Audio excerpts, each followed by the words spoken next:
ময়মনসিংহে বাল্য বিয়ের প্রবণতা বেড়েই চলেছে। অল্প বয়সে গর্ভধারণ করায় তৈরি হচ্ছে শারীরিক নানা জটিলতা। সন্তান প্রসবকালীন মারা যাচ্ছে অনেক কিশোরী। স্বাস্থ্য বিভাগ বলছে বাল্য বিয়ে প্রতিরোধ ও নিরাপদ মাতৃত্বের জন্য সচেতনতা বাড়াতে কাজ করছেন তারা। ময়মনসিংহ বিভাগীয় প্রতিনিধি আতাউর রহমান জুয়েলের তথ্যচিত্রে ডেস্ক রিপোর্ট।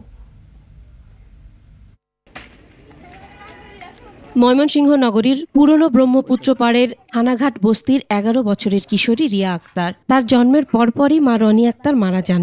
এরপর থেকে রিয়া বস্তির এই ঘরে নানির কাছে বড় হয়। বাল্যবিয়ের কারণে প্রসবকালীন সমস্যায় মায়ের মৃত্যু হয়েছে দাবি করে রিয়া জানায়, লেখাপড়া করে সে মানুষের মতো মানুষ হতে চায়। আমি চাই যে আর কারো যেন আমার মায়ের মতো না হোক, বাল্যবিবাহে না হয়, যেন মারা না যাক। আমি বড় হয়ে একজন মানুষের মতো মানুষ হতে চাই। বাল্যবিয়ের কারণে শুধু রিয়ার মায়েরই সমস্যা হয়নি, গর্ভকালীন ও প্রসবকালীন সব নারীকেই এরকম সমস্যায় পড়তে হচ্ছে। বাল্যবিয়ের শিকার গৃহবধূ সুমি আক্তার জানান, ১৩ বছর বয়সে তার বিয়ে হয়। এখন পর্যন্ত ৪ সন্তানের মা হয়েছেন, মারা গেছে ২ জন। ১৩ বছরে সুমি বিয়ে দিয়ে দিছে। এখন আমার বিয়ের বয়স ৭ বছর। ২ জন আছে আর ২ জন মারা গেছে। এখন আমার অনেক সমস্যাই ভোগ করতে হইতেছে, যেরকম পেটে ব্যথা। বাল্য বিয়ের কারণেই এইসব সমস্যাটি বেশি দেখা দিতেছে। সামাজিক নিরাপত্তা সহ নানা কারণে মেয়েদের অল্প বয়সে বিয়ে দিতে বাধ্য হচ্ছেন অভিভাবকরা। বাল্য বিয়ে প্রতিরোধ করতে পারলেই শিশু ও মাতৃমৃত্যুর হার অনেকাংশেই কমানো সম্ভব।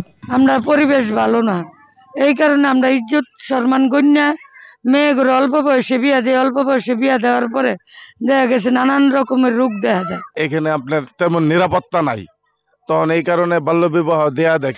কোটি কোটি মানুষের ভালোবাসায় ফ্রিজ, টিভি এবং এসিতে দেশের ১ নম্বর ব্র্যান্ড ওয়ালটন। জেলা সিভিল সার্জন বলছেন, মানুষের মাঝে সচেতনতা বাড়াতে কাজ করছেন তারা। সমাজের প্রত্যেকটা স্টেক হোল্ডার তারা যদি সচেতন হয় তাহলে এটা সম্ভব, এবং বিশেষ করে যারা বিয়ে রেজিস্ট্রিটা করে তাদেরকে একটু সচেতন হতে হবে। স্বাস্থ্য বিভাগ জানায়, ২০২৪ সালে জেলার সীমান্তবর্তী ধোবাউড়া উপজেলায় ১,৬৭,১৭.১ জন, গৌরীপুরে ৪৭১.৩ জন মায়ের প্রসবকালীন মৃত্যু হয়েছে। ঈশ্বরগঞ্জ উপজেলার প্রসবকালে ১,১০৪.২ জন নবজাতকের মৃত্যু হয়েছে।